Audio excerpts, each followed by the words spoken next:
मित्रांनो नमस्कार, मी श्रीकांत देशपांडे. डिजिटल विज्ञान या आपल्या यूट्यूब चॅनलमध्ये तुम्हा सर्वांचं स्वागत.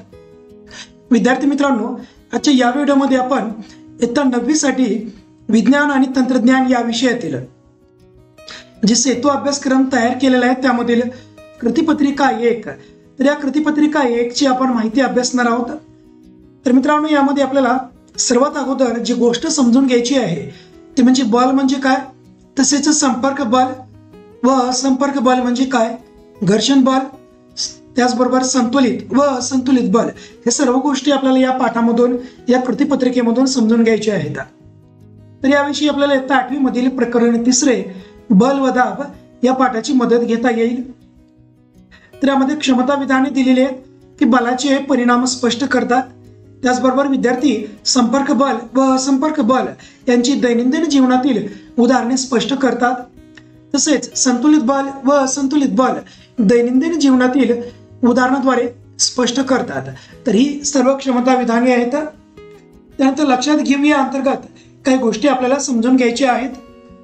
त्यामध्ये सर्वात पहिली आणि महत्वाची गोष्ट म्हणजे बल म्हणजे काय. तर आपण कोणतीही गोष्ट उचलतो, ढकलतो किंवा सरकवतो त्यावेळेस आपण त्या वस्तूवर लावलेल्या जोरास बल असे म्हणतात. म्हणजे या उदाहरणामध्ये जेवढ्या काही गोष्टी सांगितलेल्या आहेत त्या सर्व गोष्टी करण्यासाठी आपल्याला बलाचा वापर करावा लागतो आणि या सर्व गोष्टी आपण स्नायू बलाचा वापर करून करत असतो. बलामुळे स्थिर वस्तूला गती मिळते. उदाहरणादाखल स्थिर ठेवलेल्या फुटबॉलला ज्यावेळेस आपण जोरामध्ये किक मारतो त्यावेळेस तो बॉल गतिमान होतो. म्हणजेच आपण पायाने या फुटबॉलमध्ये जे स्नायू बल प्रयुक्त केलेलं आहे त्या बलामुळे या फुटबॉलला आता गती प्राप्त होते. त्याचबरोबर गतिमान वस्तूची चाल देखील या बलाद्वारे बदलली जाते. आता चाल म्हणजे काय याही विषयी आपण माहिती घेऊया की एखाद्या वस्तूने एकक कालावधीत पार केलेले अंतर म्हणजेच चाल. त्यानुसार चालीचं सूत्र काय येतं, तर चाल बरोबर अंतर भागिले कालावधी, म्हणजे एकक कालावधीत पार केलेले अंतर म्हणजेच चाल आहे. आणि वेग म्हणजे तर वेगाचं सूत्र काय येईल किंवा वेगाची व्याख्या काय, एखाद्या वस्तूने एकक कालावधीत विशिष्ट दिशेने कापलेले अंतर म्हणजेच वेग आहे. म्हणजे वेग हा आपल्याला माहिती आहे विस्थापनाशी संबंधित असतो. त्यामुळे वेग बरोबर विस्थापन भागिले वेळ किंवा कालावधी. तर चाल आणि वेग यामधील थोडासा फरक लक्षामध्ये घ्या की वेगामध्ये विशिष्ट दिशा असते परंतु चाल या ठिकाणी दिशेची काही आवश्यकता नसते. तर या बलामुळे वस्तूची चाल देखील बदलते, त्याचबरोबर वस्तूची दिशा देखील बदलते. ज्यावेळेस आपण सायकल चालवत आहोत आणि सायकल चालवत असताना आपल्याला डाव्या बाजूला वळायचं असेल तर आपण सायकलचं जे हँडल आहे ते हँडल नकळतपणे डाव्या बाजूला वळवतो, म्हणजे जेणेकरून आपल्या सायकलची दिशा देखील बदलत असते. त्याचप्रमाणे गतिमान वस्तू थांबवण्यासाठी, स्थिर करण्यासाठी देखील बलाची आवश्यकता असते. सायकल गतिमान आहे तर सायकलला आपल्याला थांबवायचं आहे त्यावेळेस आपण ब्रेकचा वापर करतो आणि ब्रेक लावल्यानंतर आपली गतिमान सायकल आता स्थिर होते. तर अशा प्रकारे हे सर्व बल म्हणजे काय आणि बलाचे परिणाम या उदाहरणाच्या सहाय्याने आपण अभ्यासलेले आहेत. त्यानंतर पुढील मुद्द्याकडे जाऊया. बलाचे प्रकार. प्रामुख्याने बलाचे 2 प्रकार पडतात, संपर्क बल आणि असंपर्क बल. तर संपर्क बल त्यामध्ये वस्तूशी संपर्क येतो किंवा प्रत्यक्ष त्या ठिकाणी घर्षण बल देखील होत असते. तर संपर्क बलाची व्याख्या आपल्याला लक्षामध्ये ठेवणे गरजेचे आहे. तर वस्तूंच्या एकमेकांशी आलेल्या थेट संपर्कामुळे किंवा आणखी वस्तू मार्फत आलेल्या संपर्कामुळे जे बल प्रयुक्त होते त्याला म्हणायचं संपर्क.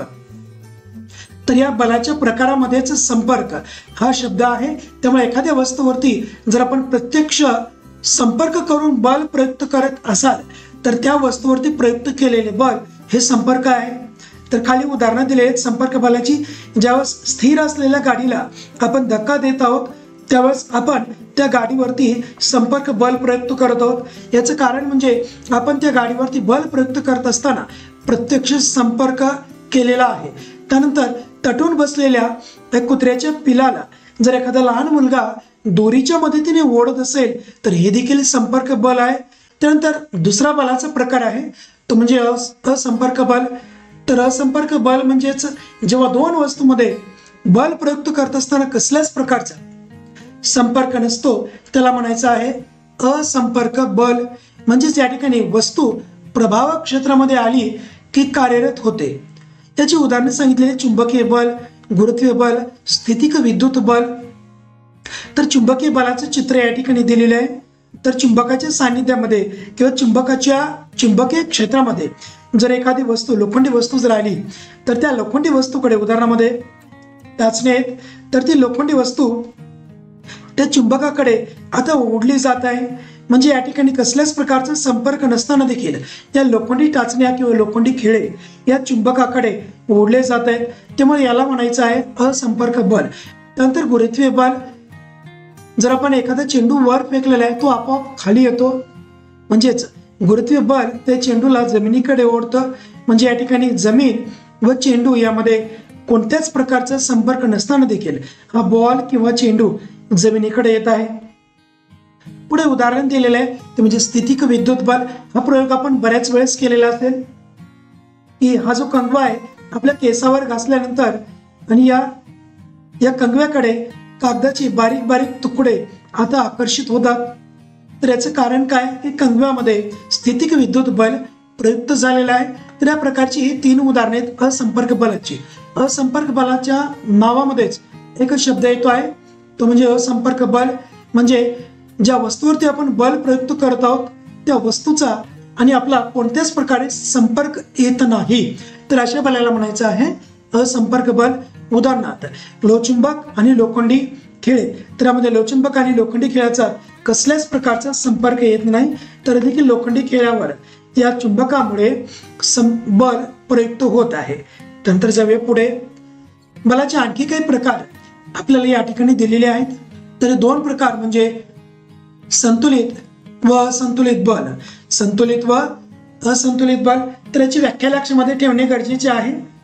तर वस्तूवर एकाच सरळ रेषेमध्ये समान परिमाणांची परंतु परस्पर विरुद्ध दिशा असलेली 2 बले जर प्रयुक्त केली तर त्या बलांना म्हणायचं आहे संतुलित बल. आता संतुलित बलामुळे वस्तूचा वेग नियंत्रित केला जातो. उदाहरणादाखल गतिमान सायकलवरती ज्यावेळेस आपण ब्रेक अप्लाय करतो, ब्रेक लावतो, त्यावेळेस तुम्ही पाहिलं असेल की ब्रेकच्या ज्या रबरी कांड्या आहेत या चाकाच्या रिंगवरती घासले जातात. म्हणजेच ब्रेकच्या कांड्यांनी त्या रिंगवरती जेवढं बल प्रयुक्त केलेलं आहे तेवढंच बल आपल्या सायकलची रिंग किंवा टायर हे देखील त्या ब्रेकच्या कांड्यावरती प्रयुक्त करतात आणि याचा एकत्रित परिणाम म्हणून सायकलचा वेग हा नियंत्रित होत असतो. त्यानंतर असंतुलित बल, तर या ठिकाणी असंतुलित बलाची व्याख्या लक्षामध्ये घेणे गरजेचे आहे. तर वस्तूवर 2 किंवा अधिक बले क्रिया करत असतील व त्यांचे परिणामी बल जर 0 नसेल तर परिणामी बलास असंतुलित बल म्हणत असतात. आणि अशा बलामुळे त्या वस्तूमध्ये त्वरण निर्माण होत असतं, ती वस्तू गतिमान होत असते. म्हणजेच असंतुलित बलामुळे वस्तूचा वेग हा अनियंत्रित केला जातो. या असंतुलित बलाचं एक उदाहरण आपण पूर्वी चर्चा केल्याप्रमाणे स्थिर असलेल्या फुटबॉलला जर आपण ज्यावेळेस जोराने किक मारतो त्यावेळेस तो फुटबॉल गतिमान होतो. म्हणजेच या फुटबॉलवरती आपण असंतुलित बल एकाच दिशेने प्रयुक्त केलेलं बल म्हणजे असंतुलित बल आहे. तर हे बल आपण प्रयुक्त केलेलं आहे. त्यानंतर वस्तूवर बलाचे होणारे परिणाम याचा आपण अभ्यास करूया. तर एखाद्या वस्तूवर एकाच दिशेने अनेक बले लावल्यास त्यांचे बेरजे एवढे बल त्या वस्तूवरती प्रयुक्त होत असतं. उदाहरणादाखल एखादी वस्तू आहे, जड वस्तू आहे, ती वस्तू एक मुलगा ओढत आहे, त्यानंतर त्या मुलासोबत आणखी एक दुसरा मुलगा आलेला आहे आणि ती वस्तू आता ओढत आहे. तर यावेळेस त्या दोन्ही मुलांनी त्या वस्तूवरती जितकं बल प्रयुक्त केलेलं आहे तर अशा वेळेस त्या वस्तूवर किती बल प्रयुक्त होईल तर त्या दोन्ही मुलांनी त्या वस्तूवरती प्रयुक्त केलेल्या बेरजे एवढे बल आता त्या वस्तूवरती प्रयुक्त होईल आणि ती वस्तू आता सहजरित्या पुढे ओढल्या जाऊ शकते. त्यानंतर बलाचा परिणाम दुसरा मुद्दा दिलेला, जर 2 बले एकाच वस्तूवर परस्पर विरुद्ध बाजूने लावली तर त्यांच्या फरका इतके बल त्या वस्तूवरती प्रयुक्त होईल.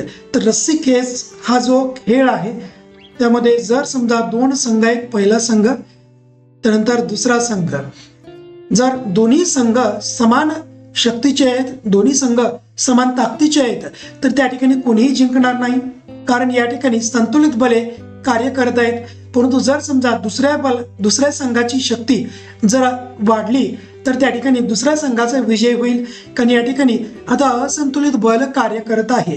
त्यानंतर बल हे परिणाम व दिशा यामध्ये व्यक्त केले जातात. म्हणजे बलाचा परिणाम म्हणजे प्रयुक्त केलेल्या बलामुळे किती अधिक प्रमाणात परिणाम झालेला आहे व त्या बलाची दिशा तर या दोन गोष्टींमध्ये व्यक्त केली जाते. म्हणून बल ही सदिश राशी आहे, कारण बलाचा परिणाम व्यक्त करण्यासाठी दिशेची आवश्यकता असतेच. म्हणून बल ही सदिश राशी आहे. त्यानंतर पुढे जाऊया. तर सराव करूया या अंतर्गत आपल्याला पुढे काय प्रश्न दिलेले आहेत. तर इयत्ता 9वीच्या सर्व विद्यार्थ्यांनी हे प्रश्न आपल्या वहीमध्ये लिहून ठेवणे आवश्यक आहे. पुढे चालून या सर्व प्रश्नावरती आधारित आपले अंतर्गत मूल्यमापन होणार आहे किंवा या सर्व प्रश्नाच्या आधारे आपल्याला मार्क्स मिळणार आहेत. तर सराव करूया या अंतर्गत पहिला प्रश्न, खालील चित्रामध्ये बलाचे प्रकार ओळखा. तर यामध्ये चित्र क्रमांक 1 रस्सी खेचचा हा खेळ आहे. त्यामध्ये पहिला संघ आणि दुसरा संघ दोन्ही संघांचे बल अगदी समान आहेत, त्यामुळे या ठिकाणी संतुलित बल प्रयुक्त होत आहे. परंतु आता या दुसऱ्या चित्रामध्ये तुम्ही पाहू शकता की पहिला संघ व दुसरा संघ यापैकी आता पहिल्या संघाची शक्ती अधिक झालेली आहे, त्यामुळे या ठिकाणी असंतुलित बल प्रयुक्त होत आहे. त्यामुळे या ठिकाणी उत्तरे आपल्याला काय लिहावे लागतील. चित्र क्रमांक 1 मधील बल संतुलित बल, चित्र क्रमांक 2 मधील बल हे असंतुलित बल आहे. त्यानंतर खालील क्रियांमध्ये संपर्क किंवा असंपर्क यापैकी कोणती बले वापरली जातात त्या बलांची आपल्याला नावे लिहायची आहेत. तर झाडावरून फळ खाली पडणे तर या ठिकाणी असंपर्क बल आहे.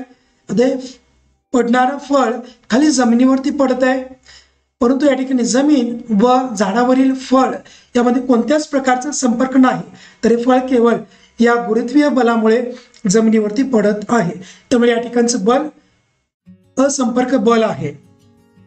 त्यानंतर जाऊया पुढील प्रश्नाकडे. तराजूच्या पारड्यामधील एक बाजू खाली येणे. आता या ठिकाणी तराजूचं पारडं जमिनीकडे खाली झुकत आहे, परंतु जमीन व तराजूचे पारडे यामध्ये कोणत्याच प्रकारचा संपर्क नाही, त्यामुळे केवळ गुरुत्वीय बलामुळे हे तराजूचे पारडे खाली येत आहे. त्यामुळे या ठिकाणी जमीन व तराजूचे पारडे यामध्ये संपर्क नाही, म्हणून या ठिकाणचं बल जे आहे हे असंपर्क बल आहे. त्यानंतर बॅटने चेंडू टोलवणे तर या ठिकाणी बॅट व बॉलचा प्रत्यक्ष संपर्क येत आहे, म्हणून संपर्क बल आहे. चुंबक वापरून लाकडाच्या भुशामधून लोखंडी खिळे वेगळे करणे.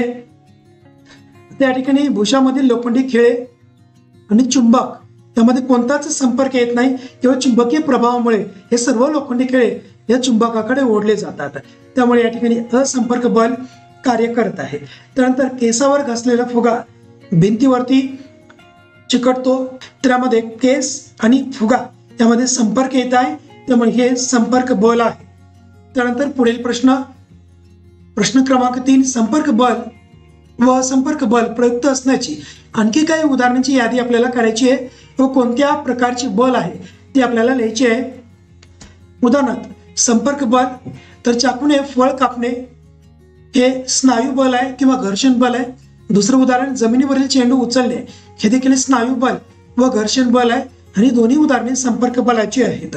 त्यानंतर असंपर्क बल पृथ्वीचे सूर्याभोवती फिरणे तर हे गुरुत्वीय बल आहे. तसेच इलेक्ट्रॉनचे अणूच्या केंद्रकाभोवती फिरणे तर हे विद्युत बल आहे. त्यानंतर पुढील प्रश्न स्थितिक विद्युत बल हे संपर्क बल आहे हे सिद्ध करण्यासाठी आपण कोणता प्रयोग कराल. तर या ठिकाणी अगोदर सुरुवातीला उल्लेखित केल्याप्रमाणे आपण अशा प्रकारचा प्रयोग करू, म्हणजे कागदाचे जे तुकडे आहेत कंगव्याकडे आकर्षित होतील. हा प्रयोग आपल्याला करता येईल. तर हा प्रयोग करत असताना लक्षामध्ये घ्या, आपल्या खोलीमधील पंखा बंद करायचा आहे आणि टेबलावरती कागदाचे छोटे छोटे तुकडे करायचे आहेत आणि कंगवा केसामध्ये घासून या कागदाच्या आता तुकड्याजवळ आणायचा आहे. तर यामध्ये कागदाचे तुकडे आता कंगव्याकडे आकर्षित होताना आपल्याला दिसतील, कारण या ठिकाणी केस व कंगवा यामध्ये घर्षण बलामुळे कंगव्यावर स्थितिक विद्युत प्रभार निर्माण झालेला आहे आणि यामुळे कागदाचे तुकडे आता या कंगव्याकडे आकर्षित होतील. तर या प्रयोगाच्या सहाय्याने आपण स्थितिक विद्युत बल हे असंपर्क बल आहे हे आपण सिद्ध करू शकतो, कारण या ठिकाणी कागदाचे तुकडे आणि कंगवा यामध्ये प्रत्यक्ष संपर्क झालेला नव्हता, त्यामुळे असंपर्क बल.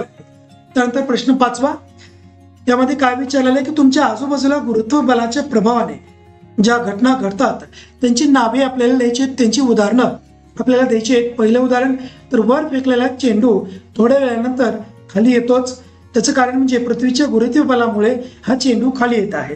त्यानंतर दुसरं उदाहरण, डोंगर उतारावरून सायकल आपोआप खाली येते. ज्यावेळेस आपण डोंगरावरती गेलेलो आहोत सायकल घेऊन, त्यावेळेस ही सायकल आपली आपोआप खाली येते, कारण या सायकलला आता गुरुत्वीय बल खाली ओढत आहे. त्यानंतर पुढील उदाहरण, सूर्याच्या गुरुत्व बलाने सूर्यमालेतील सर्व ग्रह हे सूर्याभोवती फिरत आहेत. हे देखील उदाहरण आहे गुरुत्व बलाच्या प्रभावाने घडणाऱ्या घटनेचं. पुढील उदाहरण, चंद्राच्या गुरुत्व बलामुळे समुद्राला भरती व ओहोटी येते. समुद्राला भरती व ओहोटी येते, हे देखील उदाहरण या घटनेचं. त्यानंतर पुढे जाऊया. त्यानंतर अधिक अभ्यासासाठी आपल्याला या लिंक्स दिलेल्या आहेत, तर या लिंक्सवरती जाऊन आपण वेगवेगळ्या प्रकारची व्हिडिओज पाहून आपली ती संकल्पना, आपला हा मुद्दा अधिक स्पष्टपणे समजून घेऊ शकतो. तर मित्रांनो, आजच्या या व्हिडिओमध्ये आपण इयत्ता 9वी साठी ते सेतू अभ्यासक्रमामधील पहिली कृतीपत्रिका पूर्ण केलेली आहे. येणाऱ्या पुढच्या व्हिडिओमध्ये आपण पुढील कृतीपत्रिका पूर्ण करून घेऊया. तर मित्रांनो, अशाच प्रकारचे वेगवेगळे विज्ञानविषयक व्हिडिओज व शैक्षणिक अपडेट मिळवण्यासाठी नक्कीच माझ्या चॅनलला सबस्क्राईब करा. धन्यवाद.